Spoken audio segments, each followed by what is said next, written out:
C'est un grand bonhomme qui force le respect à tout le monde. Mais pas seulement à nous, je pense qu'à même à nos adversaires, c'était quelqu'un qui forçait le respect. C'était vraiment un papa poule pour tout le monde. Il était vraiment apprécié par tous les joueurs et c'est dur d'être apprécié par tous les joueurs parce que souvent il y en a qui jouent, il y en a qui jouent pas. Moi, je ne jouais pas tout le temps avec lui, mais c'est un mec que j'aimais bien.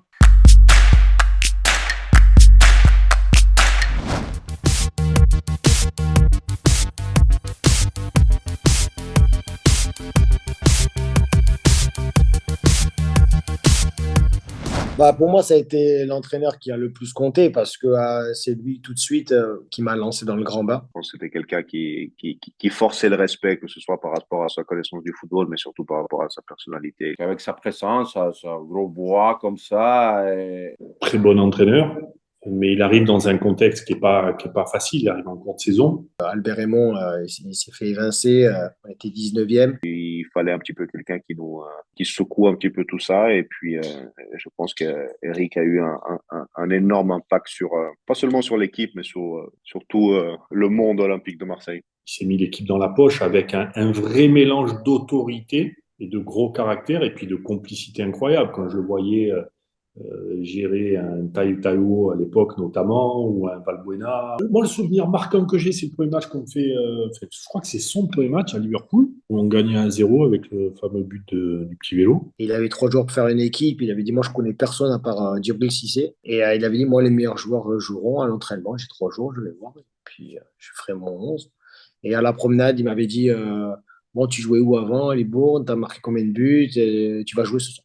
Ça, c'est des choses qui te marquent. Et puis derrière, la confiance qu'il m'a donnée, le plaisir qu'il m'a donné. Et c'était un peu un rôle comme un second père pour moi. Et son impact à la mi-temps de ce match, impact énorme, avec un calme incroyable et avec, pareil, beaucoup de caractère. Mais tout de suite de gagner à Liverpool, premier club français à avoir gagné à Anfield contre un des plus gros clubs européens, tout de suite ça a créé quelque chose et ça a facilité le travail d'1 ou 2 ans, voire 3 ans. C'était quoi le plus marquant chez lui, dans sa méthode au quotidien?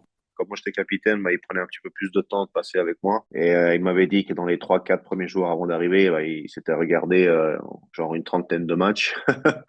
Toute la journée, la nuit, il dormait pas beaucoup. C'était vraiment un papa poule pour tout le monde. Il était vraiment apprécié par tous les joueurs et c'est dur d'être apprécié par tous les joueurs parce que souvent il y en a qui jouent, il y en a qui jouent pas. Moi, je ne jouais pas tout le temps avec lui, mais c'est un mec que j'aimais bien. Les jours après le match, il faisait les tours du vestiaire et il parlait du match de chaque joueur. Et je pense qu'il avait un analyse du match assez précis. Et j'étais très, très souvent d'accord avec son point de vue de chaque joueur. C'était quelqu'un qui était dur mais juste et très honnête. Je me rappelle, Taïwo et Marqué, on allait tous vers le coach. Donc déjà, ça dénote qu'aujourd'hui, le coach était énormément apprécié. Et puis, il nous faisait jouer au ballon, quoi. Il nous faisait jouer au ballon et je me rappelle que les supporters l'adoraient vraiment énormément. Il avait fait que 2 ans, mais... Il a énormément marqué le club, un peu comme toute proportion gardée, mais un Didier Drogba qui n'est pas resté longtemps a marqué de manière incroyable l'OM, mais Eric, pareil. C'est un grand bonhomme qui force le respect à tout le monde. Mais pas seulement à nous, je pense qu'à même à nos adversaires, c'était quelqu'un qui forçait le respect. Mais oui, les années Guéret, c'était... moi, je le vis à la fois comme un truc extraordinaire qu'on a vécu et une forme de petite frustration parce qu'on avait construit cette équipe. On n'a pas goûté au sel d'être champion.